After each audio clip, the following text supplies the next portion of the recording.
அப்படியே வந்து நீ குடுக்குற பில்டப்ல அவன் சொல்ற பதில எனக்கு இன்ப அதிர்ச்சியே வந்துடணும். என்ன அதிர்ச்சி? இன்ப அதிர்ச்சி. அப்படி போய் நிக்கிறான், ஊடுறா சொல்ல சிட்டா பண்ண வந்துடுறான். சரி சரி, அந்த பொண்ணு வந்துச்சு, இப்போ நான் பாத்துக்கிறேன். ஓகே, கரெக்டா பேசுறா. சரி சரி, ஓகே. சிஸ்டர், தப்பா நினைச்சுக்காதீங்க. ஒரு நிமிஷம் நான் சொல்றது எதுவும் குறுக்க பேசாம கேளுங்க. அதோ நிக்கிறான்ல, அவன் தான் என் பெஸ்ட் ஃப்ரெண்டு. ஒரு வருஷமா உங்களை பைத்தியக்கார மாதிரி லவ் பண்ணுகிறான். உன்னே நினைச்சு சாப்பிட மாட்டேன்றான், தூங்க மாட்டேன்றான், ஒரு வேலை வெட்டிக்கும் போக மாட்டேன்றான். அடாமாட்டு வயசாகுது, இதுக்கப்புறம் அவனுக்கு யாருமா பொண்ணு கொடுப்பா? இன்னைக்கு நீ சொல்ற பதில தான் அவன் இன்ப அதிர்ச்சியில வீட்டுக்கு போனான். சரா மச்சான், சொல்லிடுறேன். God have mercy upon us. உங்களுக்கு எதுனா ஆம்பளை வயசு கேட்சு? நான் தான். என்ன உனக்கு தெரியல? புரியலையே. 10th வரைக்கும் நீ நானும் ஒன்னா தானே படிச்சேன். Last bench Suresh. சுரேஷ் நீயா?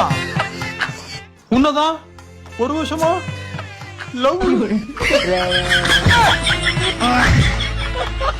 ஐயோ, வெக்கலாம் பண்றானே. தூக்கிட்டியாடா ஆர்கியூமெண்ட் பண்ணிருந்தேன். நான் அவனை கூப்பிடுறேன், நீ அவன்கிட்டயே பேசிக்கோ. இதுக்கு மேல பேசினா எனக்கு இன்பதிர்ச்சி ஆயிடும். டேய் மச்சான், இங்க வா.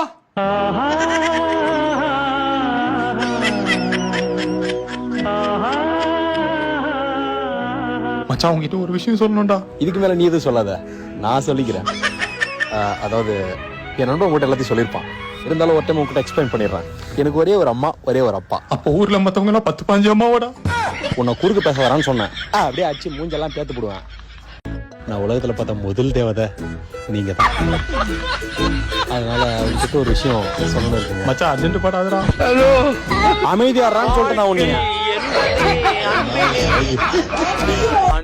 Anyway, I love you girl. எனக்கும் உன்னை பிடிக்கும்டா.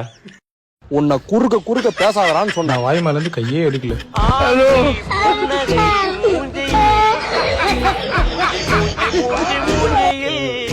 உங்களுக்கு தொண்டையில என்ன பிரச்சனையா? உனக்கு மாடா எனக்கு தெரியல. நான் தான்டா உன் பெஸ்ட் ஃப்ரெண்ட் சுரேஷ்.